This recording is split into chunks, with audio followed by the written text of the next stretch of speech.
Hello friends, welcome back to Shreshta kitchen. నేను మీరావళి. ఇవాళ ఒక మంచి యమ్మీ ఘాటైన మిరియాల చారు రెసిపీ చూపిస్తున్నాను. అసలు ఇది ఎంత టేస్టీగా కమ్మగా ఉంటుందో అసలు.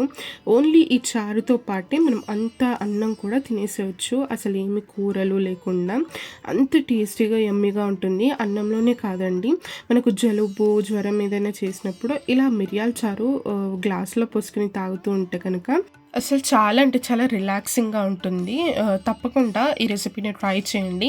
ఇప్పుడు వానాకాలం అండ్ వింటర్ సీజన్స్ వస్తున్నాయి కాబట్టి తప్పకుండా ఇది అప్పుడప్పుడు చేసుకుని తినడం వల్ల మంచిగా ఎంజాయ్ చేస్తామన్నమాట. అందరికీ కూడా సూపర్గా నచ్చేస్తుంది.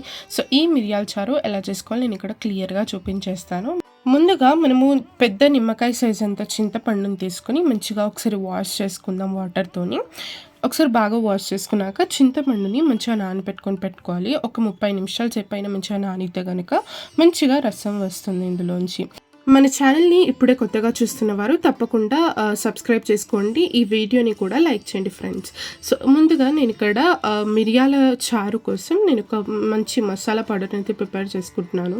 ఒక మిక్సీ జార్లోకి ఒక 1.5 స్పూన్ ఇంత మిరియాలు తీసుకున్నాను. అందులోకి ఒక 1 స్పూన్ ఇంత ధనియాలు, 1 స్పూన్ ఇంత జీలకర్ర నేను ఇక్కడ తీసుకుంటున్నాను. ఇలా ఇవన్నీ మీరు రోస్ట్ చేసుకొని తీసుకోవచ్చు, లేదంటే ఇలా పచ్చిగా తీసుకున్నా పర్లేదు. అలాగే కొన్ని నేను ఇక్కడ మెంతులు తీసుకుంటున్నాను. మెంతుల వల్ల మంచి ఫ్లేవర్ వస్తుంది. అలాగే ఒక 6-7 వెల్లుల్లి రెబ్బలు ఇలా పొట్టుతోనే వేసేసుకోవచ్చు మనము. అలాగే నేను ఇక్కడ ఒక 3 ఎండుమిర్చిని ఇలా విరుచుకొని వేసుకుంటున్నాను. వీటన్నిటిని కూడా మనం మంచిగా కోర్స్ లాగా గ్రైండ్ చేసుకొని తీసుకోవాలి, బరకగా మరీ ఫైన్గా కాకుండా. చూసారు కదా, ఈ విధంగా మనకు పౌడర్ అయితే రెడీ అయిపోతుంది. దీన్ని వేసుకుంటే కనుక చారు ఎంత యమ్మీగా రెడీ అవుతుందో చూపిస్తాను అది కూడా.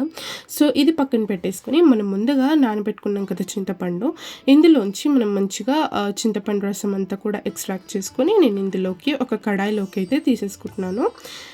ఇలా ఇదంతా తీసుకున్నాక మనకు పులుపుకి సరిపడా పులుపుని అడ్జస్ట్ చేసుకుంటూ ఇందులోకి వాటర్ కూడా వేసేసుకుందాము. ఆ తర్వాత రుచికి సరిపడా ఉప్పు అంతా కూడా నేను ఇక్కడ తీసుకుంటున్నాను. అలాగే ఇందులోకి ఒక 1/2 టీ స్పూన్ అంత పసుపు కూడా వేస్తున్నాను. నెక్స్ట్ ఇందులోకి మనం ముందుగా గ్రైండ్ చేసి పెట్టుకున్న ఈ మసాలా పౌడర్ అంతా కూడా ఇందులోకి వేసేసుకోవాలి. ఇలా వేసుకున్నాక ఒకసారి బాగా కలిపేసుకుని ఇందులోకి కొంచెం నేను ఇక్కడ కరివేపాకు కూడా వేస్తున్నాను. ఇలా ఇదంతా కూడా బాగా కలిసేటట్టు ఒకసారి బాగా కలిపేసుకున్నాక మనము స్టవ్ పైన పెట్టేసుకుందాం దీన్ని. ఇక్కడ నేను మంటను మీడియం ఫ్లేమ్ లేదా హై ఫ్లేమ్లోనైనా కూడా పెట్టేసుకోవచ్చు. ఇలా మంచిగా ఈ కడాయి దీని మీద పెట్టేసి మంచిగా బాయిల్లోకి రానివ్వాలి ఈ మిరియాల చారు.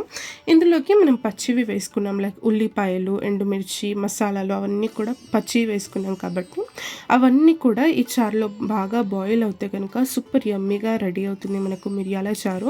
చూసారు కదా, ఇలా బాయిల్ అవుతుంటే అసలు ఎంత అరోమాటిక్ స్మెల్ వస్తుందో, అసలు చాలా అంటే చాలా యమ్మీగా అనిపిస్తుంది ఈ స్మెల్ అయితే. సో ఇందులోకి మంచి పోపునైతే నేను ఇక్కడ రెడీ చేసుకుంటున్నాను. కొంచెం ఆయిల్లో ఆవాలు జీలకర్ర వేసుకుంటున్నాను. ఆవాలు జీలకర్ర కాస్త వేగాక ఇందులోకి కొన్ని వెల్లుల్లిపాయలు ఇలా దంచుకొని వేసుకున్నాను. ఆ తర్వాత కొన్ని ఎండుమిర్చిని కూడా వేసుకోవాలి. కొంచెం ఇంగువని వేస్తున్నాను. ఇంగువ ఫ్లేవర్ ఇందులోకి సూపర్గా ఉంటుంది, తప్పకుండా వేసి చూడండి. ఆ తర్వాత కొన్ని నేను ఇక్కడ ఉల్లిపాయలు వేసుకుని మంచిగా వీటిని బాగా ఫ్రై చేసుకొని ఈ పోపుని చారులోకి వేసేసుకుంటున్నాను నేను ఇక్కడ. ఇలా వేసుకున్నాక ఒకసారి బాగా మనము ఈ పోపు అంతా కూడా బాగా మిక్స్ అయ్యేలాగా ఒకసారి బాగా చారుని కలిపేసుకుని కొంచెం ఒక 2 నిమిషాల సేపు మరిగితే సరిపోతుందండి. సో దీని బాయిలింగ్ టైం ఒక 3 నుంచి 4 నిమిషాల సేపు మరిగితే కనుక సరిపోతుంది. ఎక్కువసేపు దీన్ని బాయిల్ చేసుకునే అవసరం లేదు. ఫైనల్గా కొంచెం నేను ఇక్కడ కొత్తిమీరని వేసేసుకొని ఒకసారి బాగా కలిపేసుకొని స్టవ్ ఆఫ్ చేసేసుకుంటున్నాను. ఎంతో యమ్మీ టేస్టీ ఘాట్ అయిన మిరియాల చారు అయితే ఇక్కడ నాకు రెడీ అయిపోయింది. చూసారు కదా, ఎంత సింపుల్ రెసిపీ అసలు. మీరు కూడా తప్పకుండా ట్రై చేసి మీకు ఎలా కుదిరిన తర్వాత కామెంట్ సెక్షన్లో షేర్ చేసుకోండి. ఇలా వేడి రైస్లో వేడి మిరియాల చారు తింటూ ఉంటే అసలు సూపర్ యమ్మీగా ఉంటుంది. వీడియో నచ్చితే తప్పకుండా వీడియోని లైక్ చేయండి, షేర్ చేయండి, మన ఛానల్ని సబ్స్క్రైబ్ చేసుకుని పక్కనే ఉన్న బెల్ ఐకాన్ కూడా ప్రెస్ చేయడం వల్ల నేను పెట్టే ప్రతి ఒక్క వీడియో మీకు నోటిఫికేషన్ వస్తుంది. Thank you.